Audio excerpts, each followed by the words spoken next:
maybe the future of St. Louis is bright as well with Larry Hughes Jr. because, he's been turning heads in high school. There was this, I was watching a YouTube game between Bronny, which is LeBron's son, and Larry, obviously. How big of a process has it been for you to be in development? Sorry about that. Go ahead.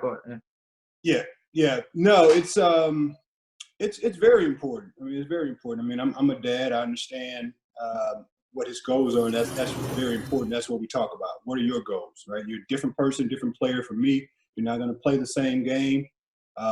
Things that I did, you're not necessarily going to do well, and things that you do well, I didn't necessarily do well. So it is about you and who you are. So that's the start. That's the start of figuring out exactly where he wants to go in this game, and then I make sure that he's putting in the work to reach that goal, or I make sure that he has access to those resources to fulfill that goal, right? But I make sure that he sets all of those goals, and then it's my job as, the dad, the manager, the trainer, the coach, is to make sure that those resources are in place for him to achieve those goals. Is there, is there like an expectation or anything set up on him? Because it's hard to fill the shoes of a dad who's already been in the NBA and played 12 seasons, right? Well, I hope not. There's none, in our household, because again, like I said, it's about him. Mm-hmm. But I'm sure that, the expectation of, of a kid that, fathers played in the NBA or any sort of field that kid would now then roll into that field the same way. Right. But I think that, it's up to me to make sure that, that I don't buy into that or fall into that where that's not an expectation that I have. My expectations of my son is to be a good person, be a peak performer on and off the court, to respect his game, respect the craft. And I told him, a long time ago, man, I said, I just want you to be successful. Whether that's, you average 20 points or you get straight A's, it really doesn't matter to me, right? It's just what you want to do, you pick, and then I'll support, what that journey looks like. And that's how we've been rolling. We don't do any sort of crazy workouts. We just kind of slowly walk this process. So I call it, we bake the cake. So we're always putting different ingredients into his game. We'll be attacking off the dribble, ball hand. So it's an ongoing process because I know, obviously, as a former professional player, how hard it is to reach that level. So that's already pressure in itself. So I don't need to put, undue pressure, that's not needed.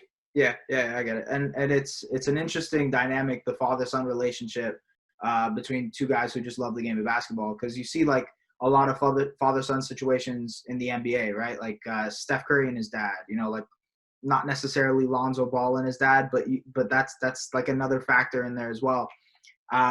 It's interesting to see that dynamic and how they grow up in a basketball household, so they kind of get attached to the game just as much as you guys would.